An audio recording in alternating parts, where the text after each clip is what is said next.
the dust of partition had barely settled. The air still carried the echoes of violence, the cries of millions displaced, and the scars of a bloodied division. Two newborn nations, India and Pakistan, stood face to face, not just as neighbors, but as rivals forged in the crucible of a bitter separation. And between them? Kashmir, a land of snow-capped peaks, emerald valleys, and serene lakes, but also a powder keg of political intrigue, religious identity, and territorial ambition. The tinderbox of Kashmir.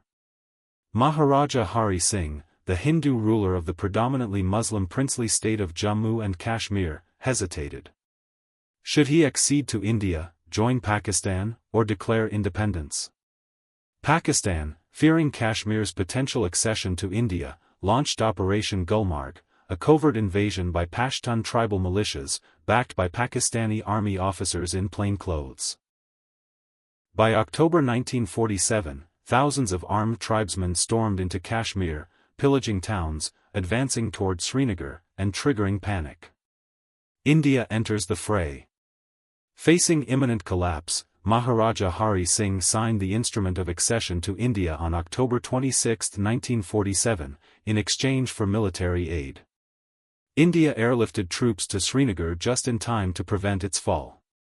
What followed was a brutal, seesaw conflict, Indian forces pushing back the invaders, Pakistan denying involvement, and both nations digging in for a fight that would define their relationship for decades. The war that never ended. The war raged for over a year before a UN-brokered ceasefire in January 1949 left Kashmir divided, a line of control, lock, splitting the region between Indian and Pakistani-administered territories. But this was no resolution, only a pause. The conflict festered, flaring up again in 1965, 1971, and 1999, with both nations fighting full-scale wars and proxy battles over the disputed land. A legacy of unending strife. The First Kashmir War was not just a military confrontation, it was the birth of an unending rivalry, a dispute that would consume billions in defense spending, fuel nuclear arms races, and become the core of Indo-Pakistani hostility. Even today, Kashmir remains one of the world's most militarized zones, a tragic testament to how one spark in October 1947 ignited a fire that still burns. This was the first war. But far from the last. The ink on the Radcliffe Line had scarcely dried when the simmering tensions of partition found a new battleground. Jammu and Kashmir, a princely state of staggering beauty and strategic importance, became the focal point of a clash that would shape the destiny of two nations. Its ruler, Maharaja Hari Singh, vacillated, weighing allegiance, sovereignty, and survival, while forces beyond his control closed in. The storm from the north. Even as the Maharaja deliberated, armed bands from Pakistan's northwestern frontier, galvanized by local leaders and covertly supported by elements within the nascent Pakistani military, surged across the border. Towns along the Muzaffarabad-Srinagar axis fell swiftly, their streets echoing with chaos. Baramulla, a key gateway to the Kashmir Valley, witnessed scenes of looting and violence as the raiders advanced, their eyes set on Srinagar itself. India's desperate gambit. With the capital under threat and his forces crumbling, Hari Singh made his choice. On October 26, 1947, he signed the instrument merging his realm with India, triggering an unprecedented response. Within hours, Indian troops were airborne, their Dakotas touching down at Srinagar's airstrip just as the invaders reached its outskirts. What followed was a brutal, house-by-house struggle, soldiers dug into positions, civilians fled or fought, and the fate of Kashmir hung in the balance. The world steps in, but the divide deepens. As winter set in, the conflict drew international attention. The United Nations intervened, demanding a cessation of hostilities.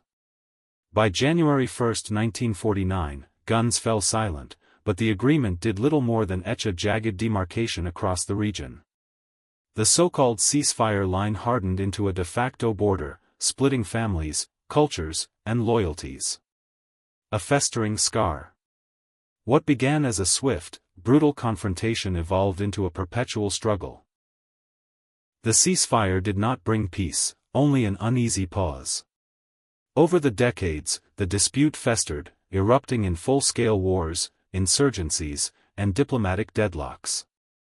The valley, once celebrated for its tranquility, became a symbol of unending strife, its rivers and mountains now witnesses to an unresolved conflict. The battles of 1947 were just the beginning. The division they cemented remains, not as a line on a map, but as a chasm between nations, one that time has failed to bridge. By 1965, Pakistan believed Kashmir was ripe for revolt. Under Operation Gibraltar, hundreds of trained infiltrators crossed the line of control, disguising themselves as locals to incite an uprising. But instead of mass rebellion, they met fierce resistance from Kashmiri civilians and Indian forces. India retaliated with full force. Not content with pushing back the insurgents, Prime Minister Lal Bahadur Shastri ordered the Indian army to storm across the Punjab border, catching Pakistan off guard. Tanks clashed in the plains of Kem Karan and Sialkot, while artillery duels lit up the skies. The conflict reached Lahore's doorstep, with Indian forces advancing perilously close to the city before international pressure forced both sides to the negotiating table. The Tashkent Agreement ended the war, but it changed nothing. Kashmir remained divided, grievances festered, and both nations walked away convinced the next battle would be decisive. 1971, War in the East, Stalemate in the West. This time, the spark was in East Pakistan, where a brutal crackdown on Bengali nationalists triggered a refugee crisis India could not ignore. When Pakistan launched preemptive airstrikes on December 3, 1971, India responded with a lightning campaign.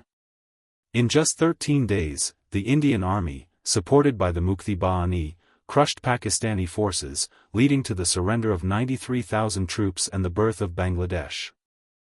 But while the East was liberated, the Western Front saw a different story. Fierce battles raged in Kashmir and Punjab, with neither side gaining decisive ground. The Simla Agreement of 1972 pledged peaceful resolution through bilateral talks, but in reality, it merely froze the conflict. Pakistan refused to abandon its claim on Kashmir, and India tightened its grip. The war had redrawn borders in the east, but in the west, the old wounds remained raw. The cycle of hostility was far from over. At 18,000 feet, the world almost ended. The thin air of the Kargil heights, where even breathing is a battle, became the stage for a near catastrophe in 1999. Pakistani soldiers, disguised as militants, climbed the frozen peaks, seizing strategic posts behind enemy lines. India, caught off guard, responded with airstrikes, artillery barrages, and elite mountain troops fighting uphill under blistering fire. The world watched in horror as two nuclear-armed nations inched toward all-out war. U.S. intelligence even detected missile movements. The doomsday clock ticked closer to midnight. Then, under crushing international pressure, Pakistan backed down. The guns fell silent, but the message was clear: Kashmir was worth risking Armageddon. A cycle with no end. Ceasefire violations. Insurgent attacks. Failed summits. Kashmir remains the world's most dangerous standoff, a place where a single bullet can spark a war. 3 major conflicts, countless skirmishes, and millions of lives shattered, yet the core question remains unanswered: will this land ever know peace? The untold secret behind the conflict. But here's what most historians won't tell you: the real reason Kashmir is still a powder keg isn't about land, religion, or even politics. It's about something far darker, something buried in declassified documents and whispered in intelligence corridors. A secret so explosive, it rewrites everything we know about India, Pakistan, and the shadow wars they fight. Want the full story? Smash that subscribe button, because in my next video, I'm revealing the hidden truth that no government wants you to hear. This is one history lesson you won't find in textbooks. Do you dare watch? The story of India and Pakistan is written in blood and mountains. And until Kashmir finds its answer, the shadow of war will never fade.